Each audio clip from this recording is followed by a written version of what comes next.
Yeah, so my favorite cantrip is called Maul. It deals 1d12 damage, and I also get 4 more damage because I have 4 strength on it. It rules.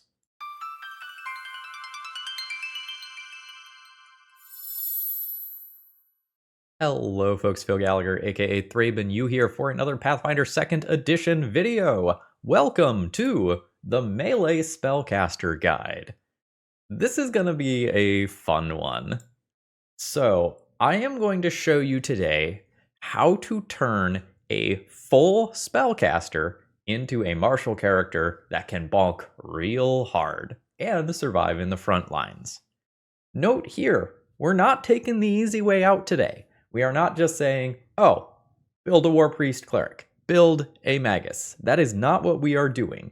We are taking a full caster, just a regular old squishy caster, and turning them into a martial character. And I'm going to show that this can in fact be incredibly powerful. I don't mean to toot my own horn at the beginning of the video, but this is one of my favorite builds that I've ever put together. This is going to show you the theory first, and then I'm going to show you an example where we have a divine caster with a full normal spell save DC, martial accuracy, martial defense, and the ability to cast fireball. All on one character. As of level 6. Yeah, buckle up. This is going to be a sweet video. Now, I am going to use the Animist as my spellcaster that I am converting into a martial character today. But I am not going to do it the easy way, or the way you think, because I think the easy way is actually bad and wrong. More on that in a little bit. And I'm not just giving you a character sheet and saying, like, this is the completed project, as A, I think the thought process is more important than the final answer, and B, today's character is crazy complicated. I'm going to use 16 slides to briefly go over this character concept. And this concept is crazy enough that how you play it is actually going to change from level to level. So here we go.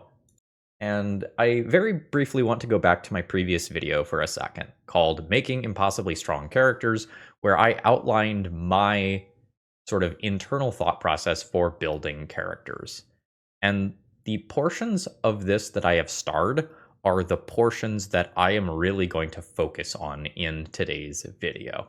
If you haven't seen that video, consider watching it after this one. It's not too bad. And if you like what you see between this video and that video, and you're not already subscribed to the channel, just saying, you probably should be. There's going to be more awesome strategy content like this moving forward. And I want to start by thinking about what is a strike or a normal spellcasting character. You're a wizard, you're a druid, you want to have a weapon. Well, what does that look like for you? At very low level play, strikes are a great thing to do when your resources are low. It is possible as a low level character that you can't address every defense well. You can't deal with reflex and will and fortitude and AC all at the same time. So maybe you want to get in the mix and throw out a strike. Maybe you are using a strike to fill out your turn. Maybe you want to have a bow and take a strike as your third action, and you can still use a 2-action non-attack spell well. And as your character levels up, you will probably outgrow these things. Partially because your accuracy isn't going to keep up with other martial characters, partially because you are going to gain more skill feats and class feats and spell slots that let you use that third action well, and you don't really want to be striking. You're a full spellcaster. You should be casting spells, right? It's in the name. You don't have the upgrades that other classes do. You don't have the fighter's accuracy. You don't have a rage flat damage bonus. You don't have the critical weapon specialization. You don't have a 2-action vicious swing style upgrade to your strikes. And your power is probably coming from your spell list. This is especially true for arcane and primal casters in particular, as those lists tend to be better at dealing damage, hitting wider areas, covering more saves, all that sort of stuff. if you're really interested in the difference between spell lists, I really recommend listening to some of Mathfinder's video. He does a fantastic job of covering some of the nitty-gritty of different spell lists and spellcaster strengths and weaknesses. And for our normal spellcasters here, compared to a martial character, you have some combination of a lower AC, lower HP, and a lower hit chance with your strikes. All of those things are incentivizing you not to go into melee combat. Over time, especially for your dexterity defense-based spellcasters, your AC might smooth out a bit, but especially if you're in just like normal explorer's clothing, you might have suboptimal AC for a few levels. So how are these things different for a melee spellcaster if you are building your character to go into melee? Well, strikes aren't a thing you can do. Strikes are plan A. And you are probably using your spell slots to support your strikes in some capacity. More on this as the video goes on. Your action economy is very different from the normal spellcaster. The normal spellcaster probably wants to do a 2-action spell and then 1 action something else. Maybe it's a 1-action force barrage to deal a little chip damage. Maybe it's a 1-action focus spell. Maybe it's a move. Maybe it is a skill action of some kind, such as battle medicine. But as a martial character, you frequently are going to want to move, strike, and then do something else. Which means 2-action spells are a smaller part of your action economy, and it's really, really important to understand that from the get-go. So you are going to use your spell slots very differently. Long time buffs, things that last 10 minutes, think like your heroisms, and reaction spell slots, such as interposing earth, become much more valuable because you often won't have the time to do 2-action spells. But I mean, like, you are still a full caster, right? So you have options. You can open up with a blasting effect or a debuffing effect or a controlling effect. You can throw in Fireball and then walk towards the enemy that failed its save to finish it off on the following turn. You are still a full caster. You can still solve problems for the party. Invisible enemy? You could deal with it. Flying enemy? You could deal with it. You have those spell slots and you can use them effectively. So your power as a melee spellcaster is going to be in your flexibility. You are going to be able to do bonks well, you're going to be able to do blasting well, you're going to be able to cover other jobs of spellcasters well. That said, there will be a cost to what you are doing. You are going to intentionally change your character to address lower AC, lower HP, lower hit chance, and this is going to come at the cost of other things in your build. So, will you be as good as a full-on spellcaster at every single thing? A spellcaster who has, say, taken an archetype to further support their spells, has taken every class feat possible to fully support their spells? Absolutely not. But are you still going to be a darn good spellcaster? Oh yeah. Now, before we get going here, I want to give a word of caution in building a melee spellcaster. It is not easy to do this, and please beware of the low-hanging fruit. If you see something that makes you say, I should build a melee spellcaster because I get X, you need to double-check that and make sure it actually makes sense. And I think the best example of this is the Rune Lord.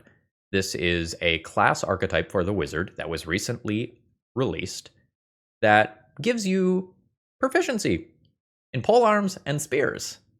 Well, that's cool. And you might go, oh, awesome. I'm going to be a wizard who goes bonk and attacks with my big strength weapon. And let's examine that. Let's look at your defenses. As a wizard, you are untrained in all armor. You are trained in unarmored defense. Well, what does that mean for you? That means that you need dexterity for your armor. You potentially want strength to attack with your polearm or spear, right? So there's some real tension there in terms of your stat spread. You're also going to want things like con, potentially some wisdom as well for your saves. So right away, you're on unarmored defense while wanting to walk into the front lines. That's not great. And if we look at the strengths of the Rune Lord, it's actually the fact that they end up with the most high-level spell slots out of anybody else because they get essentially a super staff. I'm not going to go into it, there's other videos for that.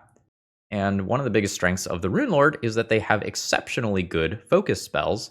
Here is the Wrath Rune Lord's Vengeful Glare focus spell, which for a single action can deal some damage as well as some persistent damage, and its type can be changed, meaning you're very good at avoiding the resistances of your enemies, and potentially stacking up multiple types of persistent damage on a boss enemy very early on in an encounter. So, I think Paizo presents a lot of things like this, where if you aren't critically looking at it, you might go, oh, this is meant to make me a spear-bashing wizard guy. And in reality, this is more of a like political symbol, more so than a incentivizing, let me rephrase this, rather than an incentive to go bonk. And I'm also going to tell you that if you want to build a melee spellcaster, this is the moment to power game. This is the moment to take every busted class feature that you can get from every archetype. This is the time for you to find the things with the rare tag. This is the time for you to look at your mutagens, look at your list of items, and go, okay, what can I do to make this work? Because you are absolutely jumping through hoops to make this happen. So this is your time for Natural Ambition Human for an extra class feat. This is your time for an Ancient Elf to pick up an extra archetype. The Shielded Fortune background that gives toughness. The Amnesiac background that gives you 3 boosts to your ancestry instead of the normal 2, with no flaw associated with them if you get a boost of 3. This is your time if you want to build something like this. Find all the broken things, slap them together on this character to make this work. So let's start thinking about strengths and weaknesses now. Weakness number 1. You probably don't have great armor training, and your stat spread might be a little weird since you are trying to simultaneously buff up some physical stat for your 2-hit chance, while also keeping your spellcasting modifier at its maximum. So, in starting out building these characters, you probably want to go strength for your damage and accuracy, and potentially heavy armor. But your stat spread and your class chassis might not be allowing you to do that. So for example, our wizard might be pushed into dex because they don't start out with a good armor training. And while you could go down this route and play with a dexterity-based 2-handed weapon, a lot of those cap out at a D8 weapon size.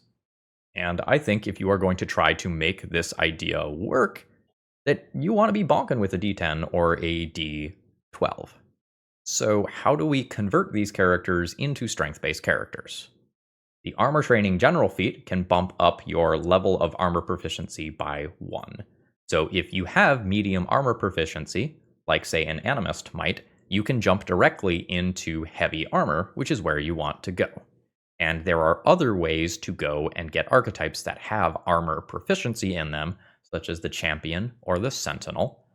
And there are also things you can do like Raise Shield that will increase your AC, even if not permanently. Raise Shield in particular is going to be rough on your action economy though, and depending on what sort of actions you want to be doing with your turns, you might not have the time for that. If you want to be raising your shield, either the Fighter or the Bastion archetype can give you the reactive shield feat. You have a pseudo +2 to AC. It's a reaction that when someone strikes you, you can just act as if you had raised your shield. Pretty solid action. Your mileage may vary depending on what other reactions you are going to end up with on your melee spellcaster. Weakness number 2 is lower HP. Many spellcasters will have something like a D6 worth of HP from their class for each level, where your martial characters might have 10 or 12. So you want to do some things to try to bridge that gap. You're never going to have the HP of a martial character that has done things to increase their HP beyond it, but you can close the gap. You could, for example, take an ancestry that can give you a D12 there, and that will be very noticeable in the early levels, although less impactful as time goes on. The toughness general feat is probably pretty obligatory on a character like this one to give you 1 extra HP per level. But the biggest thing you can do to make it so that your effective HP pool is larger is to have a renewable source of temporary HP. The False Vitality spell, for example, can give you 10 temporary hit points at level 2 and scale up by 3 for every spell slot higher than that you use. A Resmarin Priest dedication could be used to give temporary HP not just to you, but to everyone in your party as well, and that is renewable too. As a full caster, you can also do things to not get hit in the first place. You can inflict Dazzle, you can inflict Blind, you can do other debuff effects to lower your enemy's accuracy, and you can make it so that your lower base HP is not as noticeable. Weakness number 3 is the biggest one that you're going to need to jump through some hoops to solve, and that is your innate lower hit chance. When the game begins at level 1, the difference between you and a regular martial is probably very small. But over time, those martial characters are going to get their accuracy increases before you do, by a pretty significant margin. You are also probably not going to be trained in good weapons to start with. A lot of your spellcasters are just going to be trained with simple weapons. So you need something that gives you training in martial weapons. There is just a feat literally called weapon training that can do that. You can take a martial dedication of some kind, such as a fighter or an exemplar, to gain that. And there are also ancestry feats that can give you training in specific martial weapons. Note that if you are looking into that, some of those have very specific language that won't upgrade you from a simple weapon directly to an advanced weapon that you might be able to get from some of those heritages, so double check the exact text, it might matter. Now, when you are at very low levels, like level 1, level 2, you can simply cast Runic Weapon on your weapon, and bam, you have closed the gap. But over time, you're going to need to do a lot more than that to keep up with a class who is designed to go bonk. And in Pathfinder, there are 3 different types of bonuses. You can have an item bonus that you might get from something like a rune. You can have a status bonus that you might get from something like a spell. And a circumstance bonus you might get from some temporary ability, for example. So you would ideally like to have all 3 of these bonuses going on your chance to hit. You might be able to find a circumstance ability from something like a 2-action strike ability that you're getting somewhere, so it might be the status one that you need to think about. A bard might be able to throw up a courageous anthem. A divine or occult caster could look at heroism, which is a 10-minute buff, so that's a particularly good use of your spell slots. If you take an exemplar dedication, you could get the Victor's Wreath that gives you and nearby allies a +1. Or you could be looking at Kalgasirk's Axes, question mark on pronunciation there, or the Keen Axes spell on the Arcane or Occult list, which can give you a +1 status bonus, or a single action, which is sweet. I believe that is a 2nd level spell, and if you have the time to cast it for 2 actions, there is also a damage bonus associated with that one. That spell is really cool. So you're building this melee spellcaster. Why? Why are you doing this? Are you a crazy person like me that just likes to push the limits of the system? Or do you actually have a reason to be making this character? And I want to encourage you to think about how you are leaning into the strengths of your build. You are going to be making a lot of sacrifices to fix your AC, to fix your HP, to fix your hit chance. What class feature, or what spell, or what ability is making these and other sacrifices, what is making it worth it? If you cannot answer that question, you might have a better time just building a Magus, just building a War Priest Cleric, and not having to jump through all of these hoops. And I want to use the Necromancer playtest as an example for this. The Necromancer playtest does a good job of selling you a fantasy of the Diablo 2, Diablo 3 style Necromancer who runs around with a scythe reaping souls. I think in terms of flavor, they have pitched a big win. And when I ask myself, what is the big sell for being a melee Necromancer over another type of Necromancer? My answer is Bind Heroic Spirit, an incredible focus spell that gives you a +3 status bonus to attack rolls and saving throws. Oh, buddy. And whenever you successfully hit a creature with a strike, you create a thrall in a space next to your target. And you use the thralls for your abilities, so that's a very strong thing to do. So, this is amazing. This is such a good reason to play a melee Necromancer, and I'm sorry, is that a ninth level focus spell? Ninth level? Not ninth character level, but ninth spell level, as in this system maxes out at 10th level spell slots? Oh, you see the problem? This would be something you got incredibly late in your campaign, if your campaign was even lucky enough to make it to like level 18, where you could pick up something like this. So if this is the sell for why you should play a melee Necromancer, then maybe you shouldn't be playing a melee Necromancer. You should have something at the lower levels that says, this is the reason why I am building this character. This is my payoff for jumping through all of these hoops.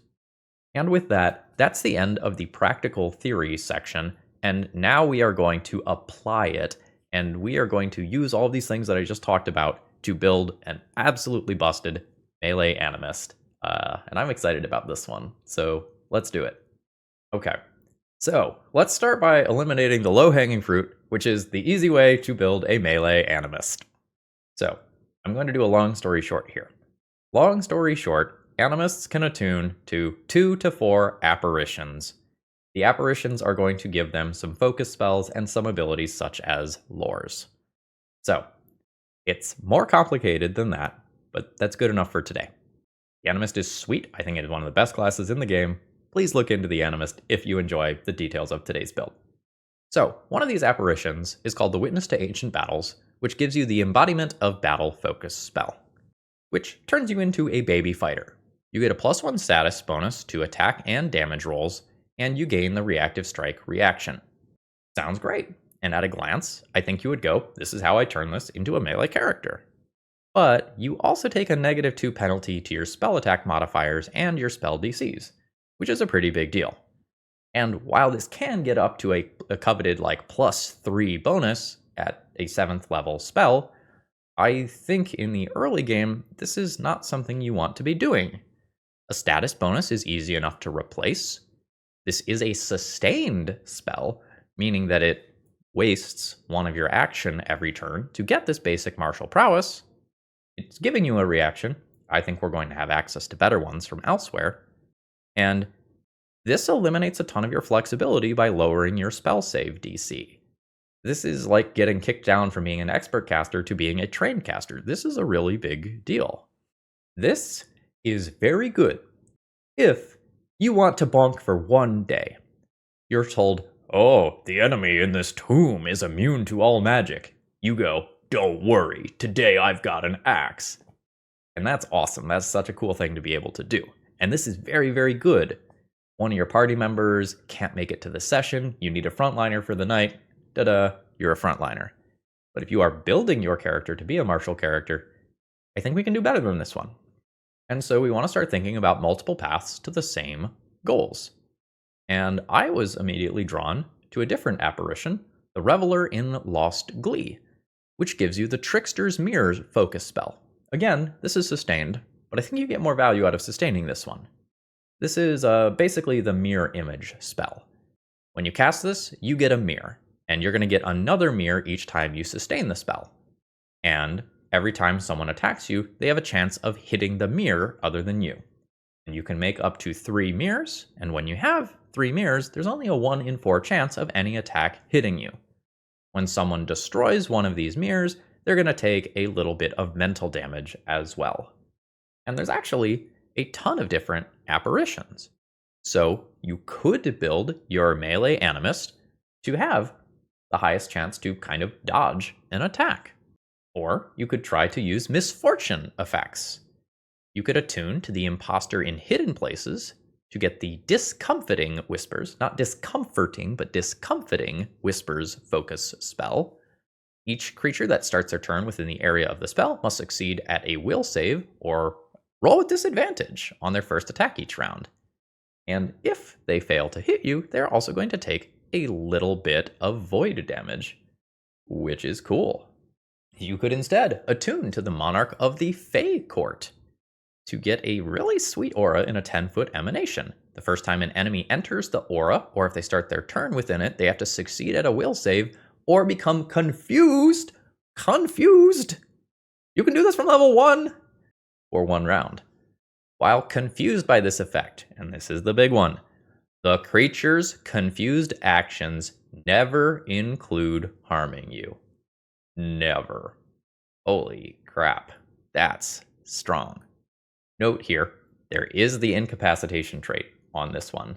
So your solo level boss fight, okay, maybe not the time for this one. You know what the really cool thing about Animist is, though? They can swap between these. Every day, you can change which apparitions you are bringing with you. Or, if you are a liturgist animist, or any animist with the Circle of Spirits first level feat, you can swap both within battle. So you can cast a focus spell, use one action to switch to a different apparition, cast a different focus spell, and as long as you're willing to use the actions to keep sustaining both of them, you could have 2 of these effects going at the same time. And your turns could become sustain, and strike. And there's some ways to cheat the action economy a little bit later when you get to 9th level. There's a whole nother video about that one, where I went into length about an elf step animist. So, while the way the animist pitches the fantasy of being a melee animist is by attuning to a specific apparition to give you offensive power, you could instead choose to gain defensive power instead and use your free archetype feats to fill the offensive power and to bridge any gaps that you need to round out your defense or offense. I think these are some very, very powerful defensive options for a martial character. So now what we need to ask is, well, is the juice worth the squeeze in terms of offense? Early on in this video, I said that you need to have some class feature that makes it worth it doing this sort of stuff. And the Animist has 2 good offensive feats early on at levels 4 and 6. Apparitions Enhancement allows you to deal an extra d6 of spirit damage if you have used a previous action to cast a non-cantrip spell. So your focus spells, for example, could qualify for this. Cast a focus spell, free action, power up your strike, and then take that strike. Take your bonus d6 worth of damage. Note that this does not scale up per weapon die or anything like that, but an extra d6 worth of damage is very much going to compensate for the, say, +2 to flat damage that many other martial classes are going to get. The big payoff, though, is the level 6 feat Grudge Strike, which does require you to be attuned to a certain apparition. So this is 2 actions, make a melee strike. You gain a +2 circumstance bonus to your attack roll. And as a reminder, we got a status bonus earlier, right? From something like an exemplar. So now we're stacking that with this circumstance bonus and the item bonus from the runes on our weapon.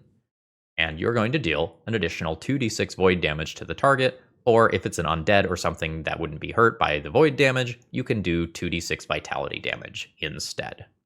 So this is a big damage step up and a big accuracy step up. This can sell me on making this class into a melee-focused class. The juice is worth the squeeze for Grudge Strike specifically. Would Apparitions Enhancement be enough on its own? No, I don't think it would. But both of those together, I'm in for this. So, if the juice is going to be worth the squeeze, let's start addressing our weaknesses. And I'm going to go not in numerical order from before. I want to start with the lower hit chance. So what we're going to do here is at level 1, we are going to be in Ancient Health, which gives us a class dedication feat at level 1, even though you normally can't take those until level 2. Quick note here. Please ask your DM how this is going to interact at your table with the free archetype rules. At my table, we usually play Ancient Elves as you can take the dedication at 1, you can take a different dedication at 2, but you can't go into something else until you filled out the feats for both of them. But ask your GM how they feel about this one, because Ancient Elf Raw doesn't work with free archetype rules. If your GM says no to Ancient Elf here, find another way to get martial training, martial proficiency with weapons, and a +1 status bonus to attacks. Again, spells like Keen Axes can do that. So, our Victor's Wreath from an Exemplar is going to give us a +1 status bonus as well as our proficiency. So, we've checked off some problems there. That Grudge Strike ability is giving us that bonus accuracy. And this means that we're going to have a total to +3 to hit over our normal default accuracy with martial weapons, which is a really, really big buff.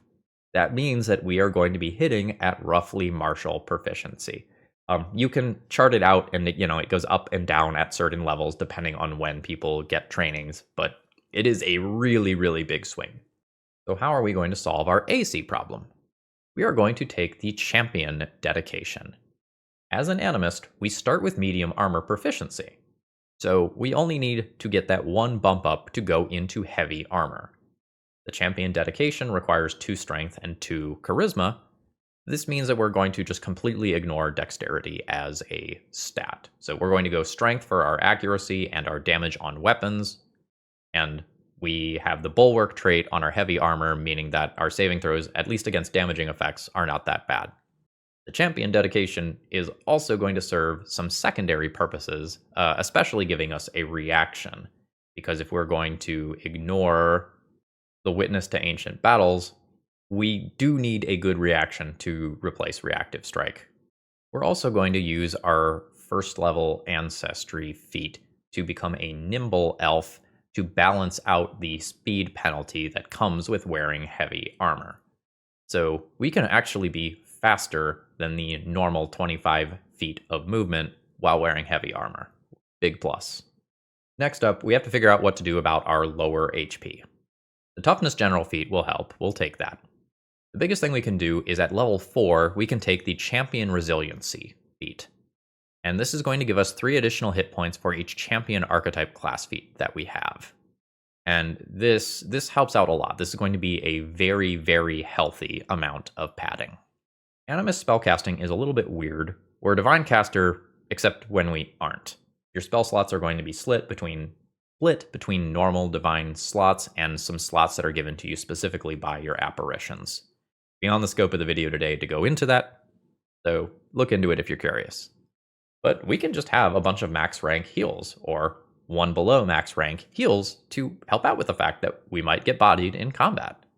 We can have interactions like interposing Earth from one of our apparitions, the Steward of Stone and Fire.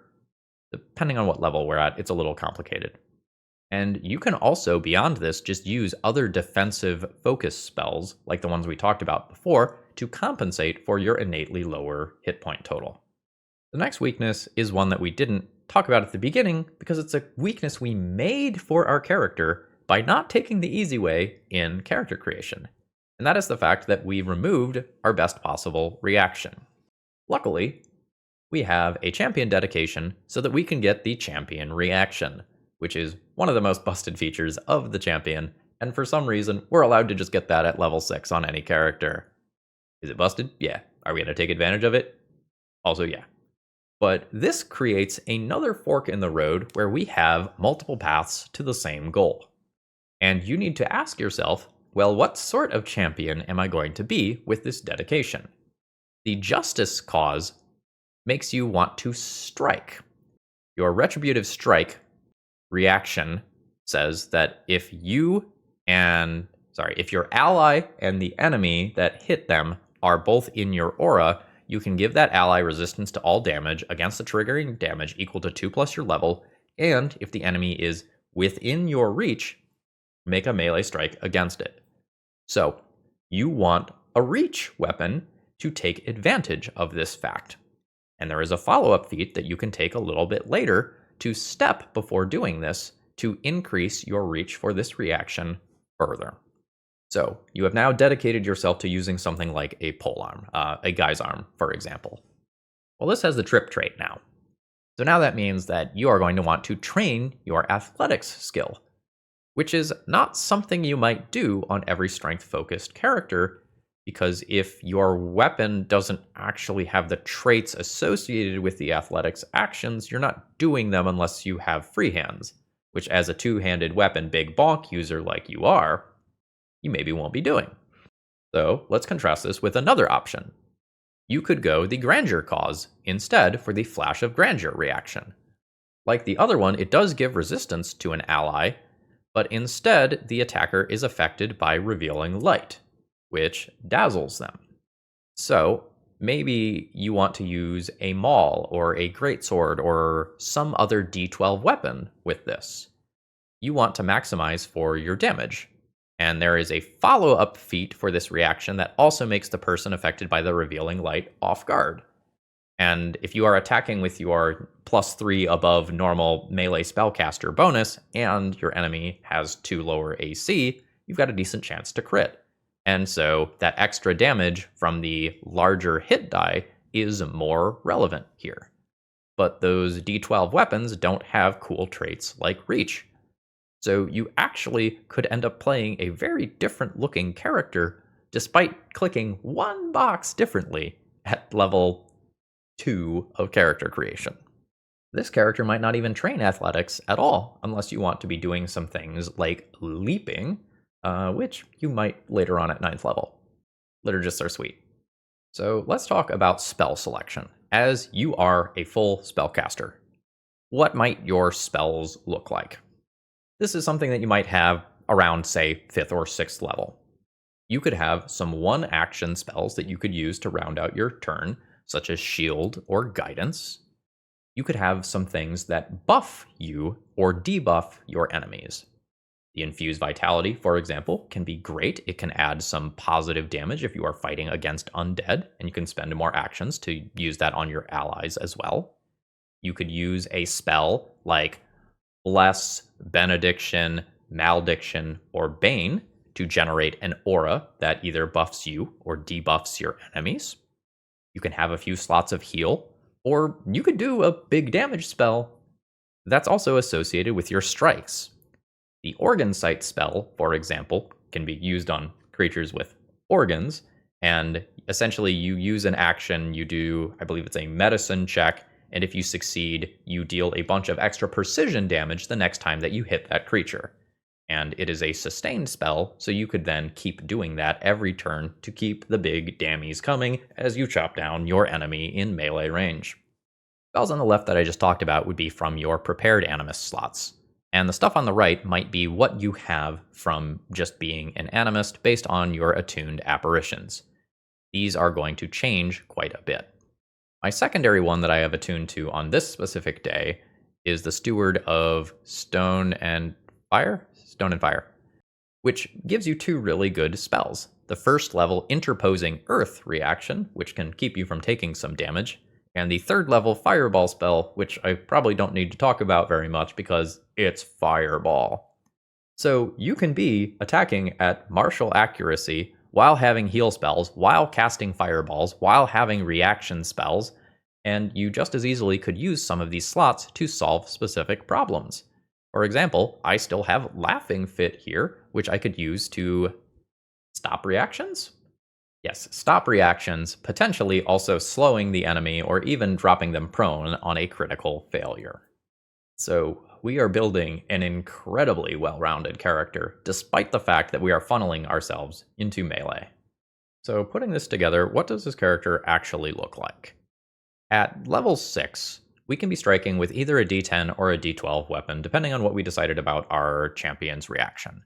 So we're dealing 2d12 plus 4, or 2d10 plus 4, and if we do that one, we've got reach as well. Beyond that, we maybe, on some turns, have 1d6 spirit damage from Apparitions Enhancement. Anytime we have the 2 actions to use a Grudge Strike, we are throwing 2d6 void damage or vitality damage on top of that. In terms of the numbers, we're going to have a 13 to hit base, 14 with Victor's Wreath, 16 with Grudge Strike. That's pretty darn good for a character that was not built to be bonking with d12s. Since we are a heavy armor user, we can have 25 AC while having a 30-foot movement speed thanks to being an elf that is also a nimble elf. We'll have somewhere on the order of 81 HP between our toughness feat and our champion's resiliency. And by the way, we still have full spell save. We still have all the spell slots that we would normally have as a full caster. All that stuff is still there. We have not sacrificed that.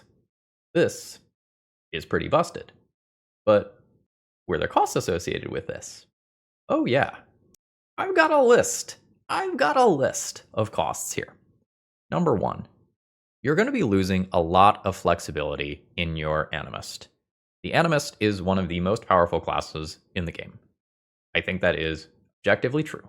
It is very complicated, but for a skilled player, you have so much to leverage being an Animist. But if you are locking in one or both of your apparitions every single day to do the things that you want to be doing with this build, you're not as good at just perfectly adjusting all of your spells for the exact scenario that you're going to walk into. Every Animist apparition you get comes with some lores. And if your stat spread is kind of goofy to make it so you can get the 2 charisma you need, the 4-ish strength that you need, and still maxing your primary spellcasting thing, you're probably putting 0 points into int.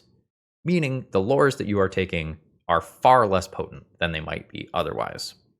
Also, you maybe need to take the amnesiac background to make your stats work here. Or if you are not specifically being an elf, you maybe need to choose an ancestry that gives you 3 boosts with a flaw. Something that I'm not fully going into in this video is with this specific Animist build that I made here, every single level up is going to be a character build change. Every single one, assuming you are actually starting at level 1 and playing this game the way this character all the way through normally. There are going to be some levels where you take your primary apparition that you want, and you take Steward of Stone and Fire for the reaction. There's going to be some levels where you want to have 2 different defensive reactions, 2 different defensive focus spells on the character. It is going to change a lot.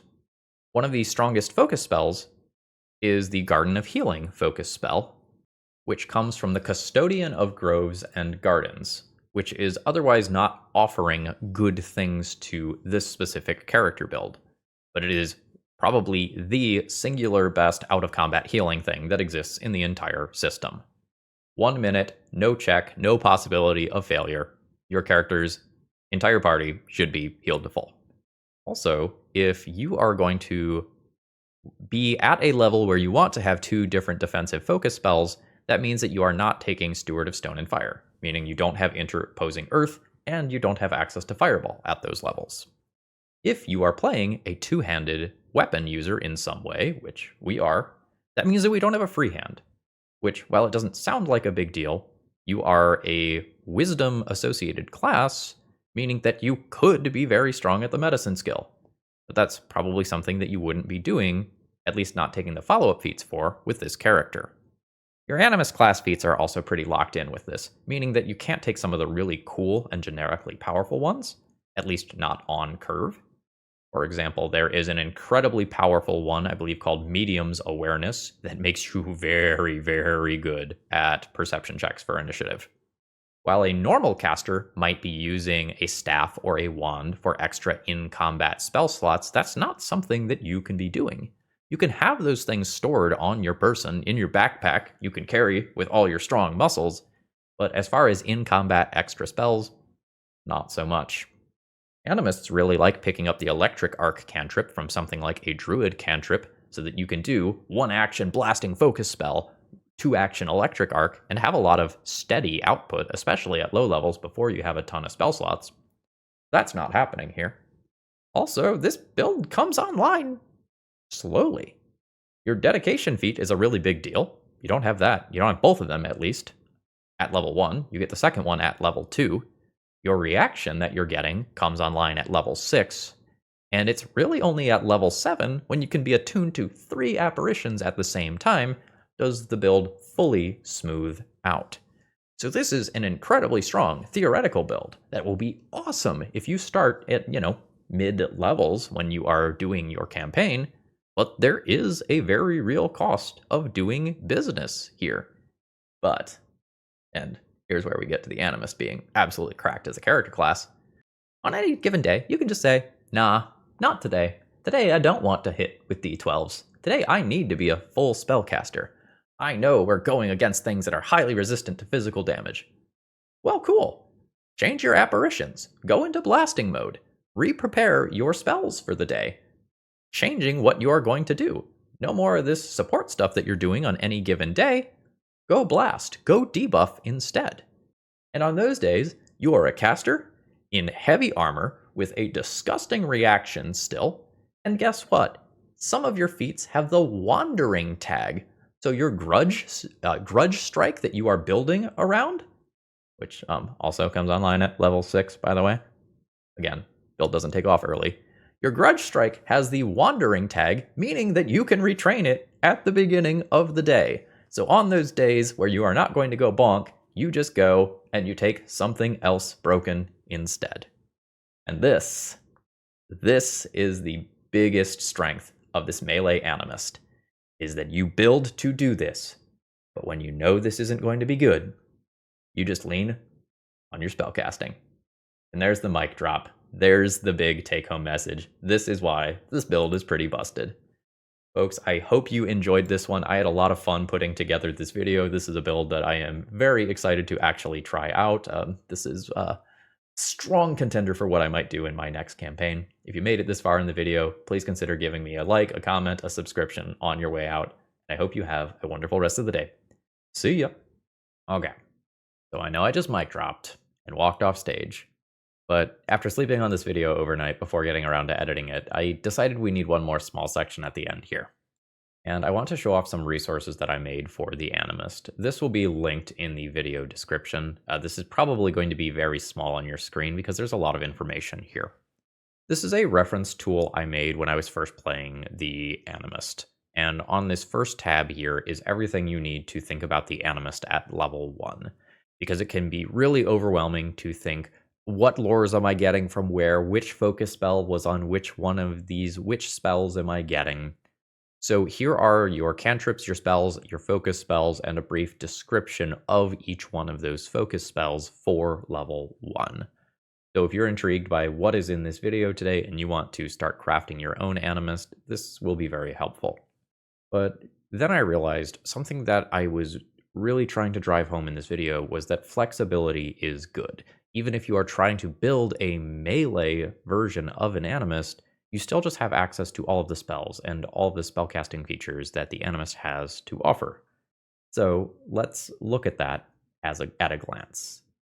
In addition to just being a divine caster that can prepare whatever divine spells you think you need for that day, you also have access to all of this. So cantrips and first rank spells are on the previous tab. This is ranks 2 through 9. This is everything else that your class offers up to you. And if you like this, make your own copy of it, and what I encourage you to do is start bolding things, start highlighting things, start turning things different colors to make this useful for you. So for example, if you know you love blasting with Fireball, if you know you love imprisoning things with Wall of Stone, or you know you need that will save blasting spell in the form of Vision of Death, start figuring out which one of these things are going to be most useful to you. And tools like this can help you gain access to some of that true power of the Animist class. All right, that's all I've got. Now, actually have a wonderful rest of the day. See ya.